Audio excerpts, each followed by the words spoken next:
Hello future dentists, welcome back to Exam Key Point Dentistry. Today we are going to learn diabetes mellitus in a very easy and exam oriented way. This is an important topic for BDS exam as well as dental practice because diabetic patients commonly visit dental clinics. So before starting, answer this question: what hormones control blood sugar level in our body? Yes, the answer is insulin. So let's begin. So, what is diabetes mellitus? So, diabetes mellitus is a metabolic disease which is characterized by hyperglycemia, that is a high blood sugar level due to the absolute or related deficiency of insulin. So, here the easy trick is no insulin or ineffective insulin here, that is the high blood sugar which is causing the diabetes mellitus. So, now we will see the classification of the diabetes mellitus. So, diabetes is classified into type 1 diabetes mellitus, type 2 diabetes mellitus, gestational diabetes mellitus, and other types are neonatal diabetes. And the second one is MODY, that is a maturity onset diabetes of the young. First, we will see type 1 diabetes mellitus, which is also called insulin-dependent diabetes mellitus. So, it manifests due to the autoimmune damage of the beta cells, which lead to the suppression of the insulin produce. It is also called the juvenile disease. So, here what happened? Here, the body immune system destroy the pancreatic beta cell.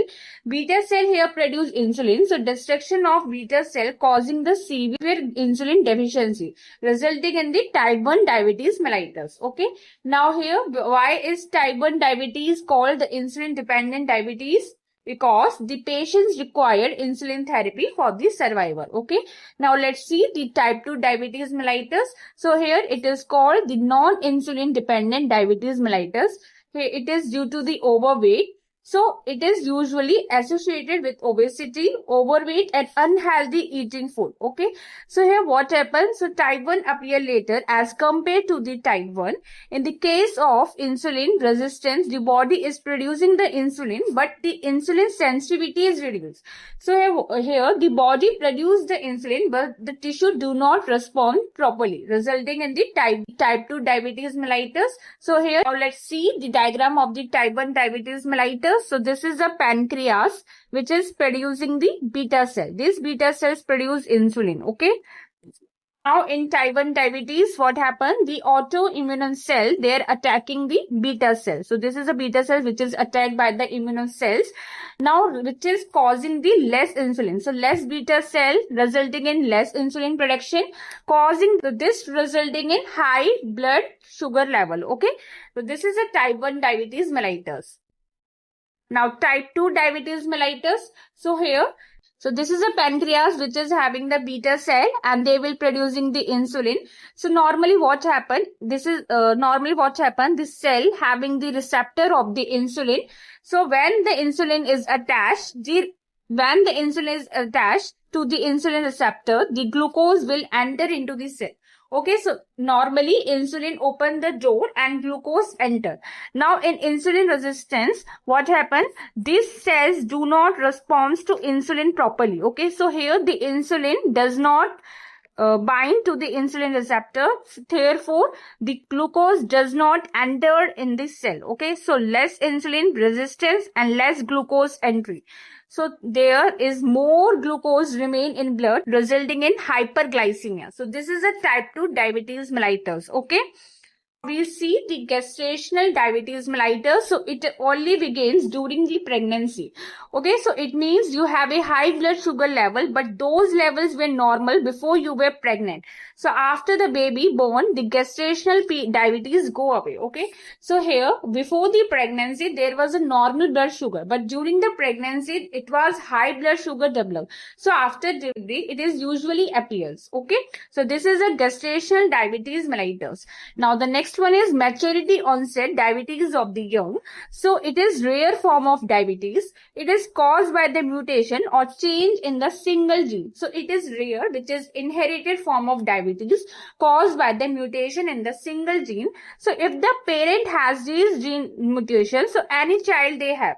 So if child does inherit the mutation, so they will generally go on to develop MODY before they were 25. So parents with gene mutation causing the child to inherit mutation, which is develop the maturity onset diabetes of the young before the age 25. Okay. So this is the maturity onset diabetes of the young. Now the next one is the neonatal diabetes. So it is very rare diabetes which is diagnosed before the 9 months of age. Okay. Now let's see the signs and symptoms of the diabetes mellitus. So patient may complain of increased thirst, frequent urination, unexpected weight loss, increased fatigue, blurred vision, numbness and tingling especially in your hand and feet. Okay, so this is causing numbness, slow healing sore, red swollen and tender gum, and also there will be skin will be itching. Okay, so this is a sign and symptoms which usually patient complain of. So as a dentist, we may observe the swollen gum, delay wound healing and increased periodontal disease. So why do diabetic patients show delay healing? Because high blood sugar impair the immune function and tissue repair. Okay. Okay, now we see the criteria for the diagnosis of the diabetes. So remember this table, okay? So what are the tests we do for the diagnosing the diabetes? So first one is fasting blood sugar. So in normal, it was less than 100 and in pre-diabetes, it was 100 to 125. When it is considered diabetes, when there will be more or equal to the 126, okay? Next test will be the plasma glucose, which is 2 hours after the glucose load. So it was normally, it was less than 140. In pre-diabetic patient, it was 140 to 199 and in diabetic patient, it was greater or equal to 200. Now, the next test is HbA1c percentage. So it was less in normal, it was less 5.7. In pre-diabetics, it was 5.7 to 6.4 percentage and in diabetic patient, it was greater or equal to the 6.5. Okay. So this is a criteria for diagnosis of the diabetes. Now let's see the complication of the diabetes mellitus. So in acute complication, we found the diabetic ketoacidosis and hyperglycemia, hyperosmolar state. Okay. And in chronic complication, so in microvascular, it includes retinopathy, nephropathy and neuropathy. Okay. So this is a complication we found in diabetes mellitus. Now in second, that is the macrovascular, which is include the coronary heart disease, cerebrovascular disease, peripheral vascular disease. Non-vascular, it includes gastrointestinal, genitourinary, dermatologic. In infection, it was causing the cataract and glaucoma. So this is the complication of diabetic patient. In miscellaneous, that is other, it includes diabetic foot and erectile dysfunction. Okay. Now we see the management. So now we see the lifestyle modification. So it improving the insulin sensitivity. So here, what are the lifestyle modification we do? That is the exercise, diet control, education. Okay. So here it improved the insulin sensitivity. It's reducing the blood sugar. It's reducing the blood pressure. It enhance weight loss, that it helping weight loss and in maintain the muscle mass. Okay. So which management steps should be starting in every diabetic patient? The answer is lifestyle modification. Now the next management include, that is the oral anti-diabetic drugs. So first one is insulin secretogenesis. So these agents stimulate the insulin secretion so what are the drugs which include the secretion of insulin?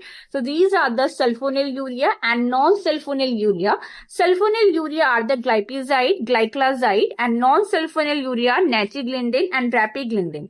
Here the side effects are the hypoglycemia. So here these drugs help in insulin secretion from the beta cell. Okay. Now the second one is glutazones. Okay, so they cause increased insulin sensitivity in peripheral tissue. Side effect is weight gain. So these are not given in heart failure and the liver disease. Okay. Now the third one is SGLT2 inhibitors. So they inhibit glucose absorption from the renal tubules. What they do, they prevent the glucose reabsorption in kidney. Okay, so here they are dapagliflozin, canagliflozin. Side effect is urinary tract infection. Okay. Now, DPP-4 inhibitors, that is a dipeptidyl peptide 4 inhibitor. So they inhibit the block the action of the DPP-4, which destroy the incretin. So what are the incretin? Which is non-degradation of insulin. So here what it causes, the incretins, so here it increase the insulin ability by preventing the insulin breakdown. Okay. They are the sitagliptin and the sexagliptin. So here the one good thing is the way it is natural. Okay. Now the next drug is Big Unite, that is the metformin. So here it is the most important drug for exam. So it inhibits the hepatic gluconeogenesis, which is the glucose production. It is renal excreted, avoiding in renal failure. Okay, so here it avoid in severe renal failure because of the lactic acidosis risk. Okay, so it is renal failure, it accumulates the lactic acidosis. Side effect is diarrhea, which is cell limiting. Okay, now the next one is alpha glycosidase inhibitor, so which including the carbos and miglitol. So it reducing the hyperglycemia by delaying the glucose absorption. Okay, so these are the oral anti-diabetic drugs. Now the next one management is the insulin regimen. So first one is ultra short acting insulin, which includes Lispro, Aspart, Glulicin. So here the peak action is 20 to 30 minutes. Now the next one is short acting insulin, which is also called the rapid acting insulin. It including the regular insulin. Here the peak action is 22 to 4 hours. Now the next one is intermediate acting insulin, which include NPH and Lenti. So here the peak action is 6 to 12 hours and duration of action is 12 to 18 hours. Now the next insulin regimen is a long acting insulin, which is the insulin Largin and insulin Detimate. Here the duration is 24 hours. Okay. So here students, look at the graph carefully. You see there are the 3 blue peaks, which is represent the rapid acting insulin injection, which is taken before the meal. Before the breakfast, that is the first peak. Before the lunch, that is the second peak. And before the dinner, that is the third peak. So these peaks control the sudden rise in blood glucose after the eating. Okay. And here the second one is the black horizontal line, which is represent the long acting insulin, which is such as the Largin or Detimate. So it provides a constant low level of insulin throughout the day and night. So this controls the blood glucose between the meals and blood glucose during the sleep. Okay. So together basal insulin and bolus insulin mimic the natural insulin secretion of the healthy pancreas. Therefore, the basal bolus regimen provides the best glucose control. Okay. So here the Viva question is, why is basal insulin given? Because to maintain the blood glucose control between the meals and overnight. Why is bolus insulin given? Because to control the post-meal, that is a post-prandial, which is rise in blood glucose. So which regimen most closely resemble the normal pancreatic function? The answer is basal bolus regimen. Okay. So suppose here the total daily insulin is 0.3 to 0.5 unit per gram. So we giving the 50% is basal and 50% is bolus. In 50% we again divided, that is 1/3 we give breakfast, 1/3 for lunch and 1/3 for dinner. Okay. So if patient take ultra short acting insulin, so they must eat food afterwards. Otherwise they will cause hypoglycemia. Okay. So here the note is, we ask the patient to take the basal dose before going to bed in order to control the baseline. And here you have to must remember, if they shoot insulin, the ultra short acting insulin they must eat, otherwise it causes the hypoglycemia. Okay. Now the next one is mixed regimen. So here the rapid acting insulin, which is regular, plus intermediate acting insulin, which is NPH, forming the single insulin, which is the mixed regimen. So here the intermediate acting, which is consists of 70%, it acts as a basal, and regular, which is 30%, which is act as a bolus dose. So it is the 7/30 insulin. So it is not effective as compared to the basal bolus regimen. Okay, so here the mixed regimen, it is given in morning and evening, but is not affecting as a basal bolus regimen. Okay. So this is a diagram of the mixed regimen. Okay. So we ask the patient to take the 2 injections, once in the morning before the breakfast and once in the evening. Okay. Now you see in this diagram, in this graph here, the y-axis Here show the blood glucose control plus insulin action, and the x-axis here is time. So here the two blue curve, that is a two blue curve, represent the action of the two mixed insulin injection. So first curve, that is a morning injection which is given before the breakfast. So this injection contains the 70% NPH, which is act as an intermediate acting, and 30% is a regular insulin, which is a short acting. So after injection, the regular insulin control the breakfast and the lunch glucose rise, and NBH continues work for the several hours. Okay, so this creates the first blue curve in the graph. Now the second curve, which is the evening injection, so which is given before the dinner or the evening. So again it contains the 70% NPH and 30% regular insulin. So this control the dinner glucose rise and the blood glucose during the night. So this creates the second blue curve on the graph. Okay, so what do the overlapping curve mean? So this is, you see the overlapping curve. So here the morning's insulin is still acting when evening insulin is starting. So this provides insulin coverage throughout the day and the night. So blood glucose remain relatively controlled. Now we see the advantage. Here it prevent the hypoglycemia and not good glucose control as compared to the basal bolus regimen. So total insulin dose, so how we divide it, that is 2/3 we giving in morning and 1/3 we giving in evening. Okay. So treatment, now we coming under the treatment for the type 1 diabetes mellitus. So answer is simple. We need the insulin therapy, which is given by the injection or by the insulin pump. So type of insulin, which is explained previously, you all know. Now treatment for the type 2 diabetes mellitus. So step 1 is lifestyle modification, which include the exercise, diet, weight loss. If it is not controlled, then we have to start the metformin. Then if it is also not controlled after the 3 months, then we have to add the second drug to metformin, like a sulfonylurea, thiazolidinone and gliptin. Okay. Now after 3 months, we check again, and if it is also not controlled, then we add the third drug to the regimen, that is a triple therapy. Again, we check after 3 months, then if it is also not controlled, then we will have to start the insulin therapy. Okay. So start the insulin therapy if it is uncontrolled. So here the note is, lifestyle change, they reduce the HbA1c by 1%.